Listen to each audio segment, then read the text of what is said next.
Donc,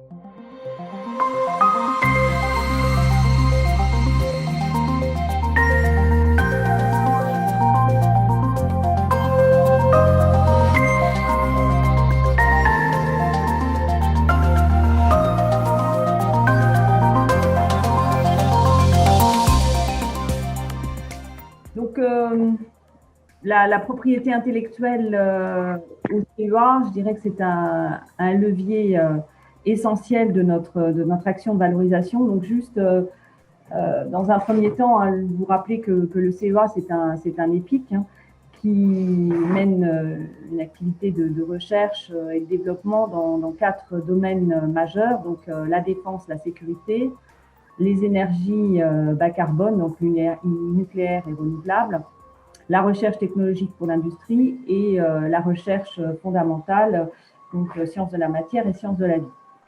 Donc, vous l'avez rappelé fort opportunément, de souligner que la propriété intellectuelle, ça répondait avant tout à une stratégie et à une mission. Donc la mission du CEA, quelle est-elle? Eh bien, c'est de soutenir notamment donc la compétitivité des entreprises, de favoriser la création d'emplois et donc de soutenir le transfert des technologies vers cet objectif-là et aussi assurer notre souveraineté technologique. Donc la propriété intellectuelle va servir cette mission. Et donc, ce qu'il apparaît nécessaire, c'est que nous devons protéger notre recherche par des droits de propriété intellectuelle adaptés. Donc, ça passe majoritairement par le brevet, mais on développe aussi des logiciels qui ne sont pas nécessairement protégés par brevet. Il y a aussi tout ce qui relève du savoir-faire, qui doit également être bien identifié et bien sécurisé avant d'être communiqué. Donc, le CEA a une politique volontariste de dépôt de brevets, puisqu'on est à environ 670 brevets qui ont été déposés en 2019, donc tant en Europe qu'à l'international, et donc c'est attesté par les excellents classements dans lesquels on se positionne. Et ce qui est important de noter, c'est que vraiment on a cette perspective internationale de dépôt, et je souligne ça pour aussi ça guide la politique à mener, qui est de réfléchir sur les extensions qui sont pertinentes au regard donc, des enjeux de nos partenaires industriels. Donc la propriété intellectuelle, ça répond aussi à ce que recherchent les industriels. Donc le fait pour nous de garder majoritairement la propriété de ce que l'on développe va soutenir aussi le développement des industriels parce qu'on va leur concéder des licences d'exploitation, souvent exclusives dans un domaine qui est le leur, mais ça nous permet de continuer à enrichir notre portefeuille de technologies clés génériques via des partenariats qu'on va nouer avec d'autres industriels, d'autres domaines, et qui vont enrichir ce portefeuille et ensuite donc adresser l'exploitation et répondre aux enjeux d'autres partenaires dans d'autres domaines. Donc là, c'est vraiment important et c'est un axe fort que de développer et de maîtriser cette pays autour de nos technologies clés génériques. On va également, via cette propriété intellectuelle, stimuler l'open innovation, puisque donc on va intégrer des technologies clés qui vont être plus matures et donc, encore une fois, permettre le développement de ces technologies. Et puis, ce que recherchent nos partenaires, c'est aussi la maîtrise de bout en bout. Donc, depuis l'amont, jusqu'à la réalisation aussi de démonstrateurs prototypes et de suivre les évolutions nécessaires pour continuer à garder l'avance concurrentielle qu'il a obtenue via la concession de nos licences. Donc, c'est pour ça que souvent, nos licences, et notamment donc, avec les startups, elles vont s'accompagner d'accords de R&D qui vont générer encore de la propriété intellectuelle, qui vont venir abonder la licence et donc permettre à l'industriel de conserver cette avance et nous de suivre les évolutions de sa stratégie tout en assurant donc la maîtrise de la propriété intellectuelle de manière à l'étendre. Donc c'est vrai que j'ai bien noté aussi que de souligner le fait que il y avait encore des métiers à construire en Tunisie sur cet aspect-là.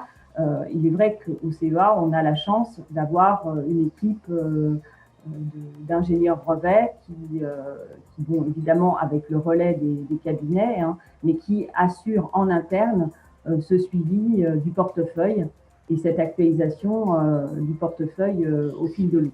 Donc ça, c'est un axe important, effectivement. L'autre point que je voulais souligner, puisqu'il a été également évoqué dans les échanges, c'est le fait que la propriété intellectuelle, c'était aussi un moyen d'avoir de l'information. Donc, Madame Boissy a souligné information pour les chercheurs.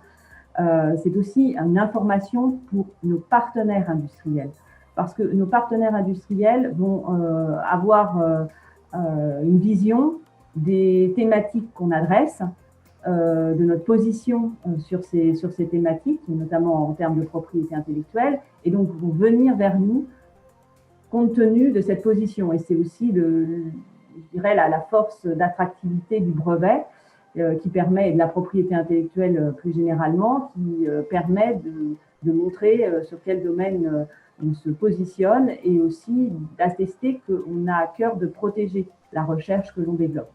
Alors, souvent, on oppose brevet et publication. Donc là aussi, il me semble important de souligner que ce n'est pas quelque chose d'antinomique, c'est juste dans le temps, il faut être vigilant. Donc, nos chercheurs aussi sont évalués au regard des publications. Donc, simplement, il faut juste breveter avant et publier après. Donc voilà, c'est une démarche qui s'opère maintenant de façon assez systématique quand on considère qu'il faut d'abord protéger l'innovation. Et puis, peut-être encore un autre point sur la politique de propriété intellectuelle. Elle doit aussi s'adapter en fonction des enjeux de nos partenaires industriels. C'est-à-dire que si effectivement, nous, on a à cœur de protéger, quelquefois, on a des partenaires qui s'inscrivent dans une logique open source ou qui préfèrent garder le secret. Donc, dans ces cas-là, ça peut être aussi intéressant pour eux, que le CEA dépose en lieu et place du partenaire industriel, parce que comme ça, on ne sait pas que c'est lui qui travaille sur le sujet. Voilà.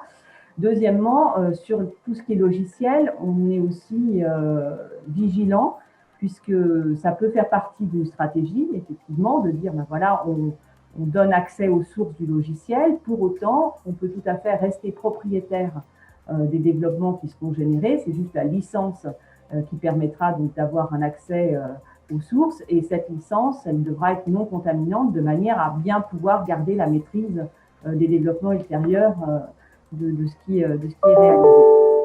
Donc voilà, si vous voulez, en synthèse, les points que je voulais partager avec vous en ce qui concerne notre stratégie de propriété intellectuelle et puis les objectifs qu'elle sous-tend.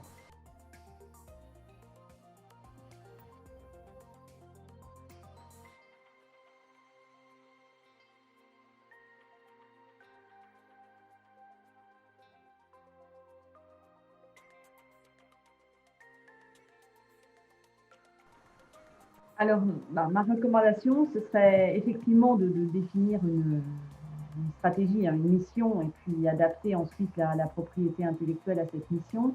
Mais surtout, peut-être souligner le fait que, et du coup, peut-être porter ce message-là, le fait que la propriété intellectuelle, c'est le fil conducteur pour mener de la recherche à l'industrie en passant par les startups.